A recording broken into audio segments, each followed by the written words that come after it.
পায়ে হাত ছুঁয়ে প্রণাম করলে বড়রা তোমায় আশীর্বাদ করবে। প্রণাম না করে আমরা আমাদের জীবনের আশীর্বাদ হারাচ্ছি। প্রণাম করলে কি ফল মিলে, একটি পৌরাণিক কাহিনী শুনুন। একবার দুর্বাসা মুনি গঙ্গায় স্নান করতেছিলেন। এমত অবস্থায় দ্রৌপদী গঙ্গার তীর দিয়ে যেতেছিল। দ্রৌপদী দেখল দুর্বাসা মুনি নদীতে স্নান করছে। দ্রৌপদী ভাবল, মুনিকে আমি প্রণাম করে যাব। এই বলে দ্রৌপদী গঙ্গার তীরে দাঁড়িয়ে পড়লেন। এমত অবস্থায় দুর্বাসা মুনির কৌপিন গঙ্গার স্রোতে ভেসে চলে যায়। মুনি দূর থেকে দ্রৌপদীকে দেখতে পেয়ে লজ্জায় পড়ে যায়। মুনি ঠান্ডা জলে স্নান করতে থাকেন। কিছু সময় পর দ্রৌপদী বলে, মুনিবর, আপনাকে আমি প্রণাম করব, আপনি উঠে আসুন, আমি আপনাকে প্রণাম করে যাব, দাঁড়িয়ে আছি।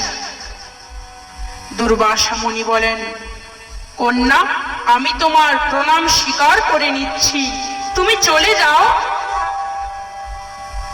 দ্রৌপদী নদী তীরে দাঁড়িয়েই থাকলেন। কিছু সময় পরে আবার দ্রৌপদী দুর্বাসা মুনিকে জিজ্ঞাসা করছেন, মুনিবর, জল থেকে উঠে আসুন, ঠান্ডা জলে অত সময় ধরে স্নান করছেন, অসুস্থ হয়ে পড়বেন, উঠে আসুন মুনিবর, আমি আপনাকে প্রণাম করব। দুর্বাসা মুনি বলেন, কন্যা, আমি তোমার প্রণাম স্বীকার করে নিচ্ছি, তুমি চলে যাও। দ্রৌপদী আবার কিছু সময় পরে বলে, মুনিবর, আপনার কি কোনো অসুবিধা হয়েছে?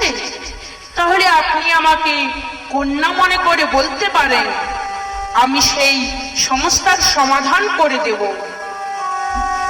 দুর্বাসা মুনি বলেন, সে বড় লজ্জার ব্যাপার, বলা যাবে না। দ্রৌপদী বলেন, মুনিবর, বলুন না আপনার কি সমস্যা হয়েছে, আমি তার সমাধান করে দেব। দুর্বাসা মুনি বলেন, সে বড় লজ্জার ব্যাপার, বলা যাবে না। আবার দ্রৌপদী বলে, মুনিবর, বলুন না, আমি আপনার কন্যার মতো কি অসুবিধা হয়েছে বলুন। দুর্বাসা মুনি বলেন, গঙ্গা নদীর স্রোতে আমার কৌপিন ভেসে চলে গেছে। এমত অবস্থায় দ্রৌপদী তার নতুন বস্ত্র ছুঁড়ে দুর্বাসা মুনিকে দিয়ে দিলেন।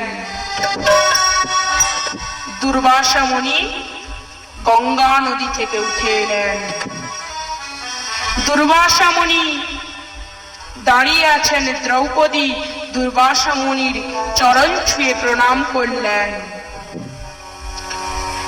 দুর্বাসা মুনি আশীর্বাদ করলেন, আজ আমি তোমায় আশীর্বাদ করছি, আজ তুমি আমাকে লজ্জার হাত থেকে বাঁচিয়েছো, আমি তোমাকে আশীর্বাদ করছি, তুমি যদি কোনোদিন লজ্জার সম্মুখে পড়ো, স্বয়ং পরমাত্মা তোমাকে বস্ত্র দিয়ে সাহায্য করবে।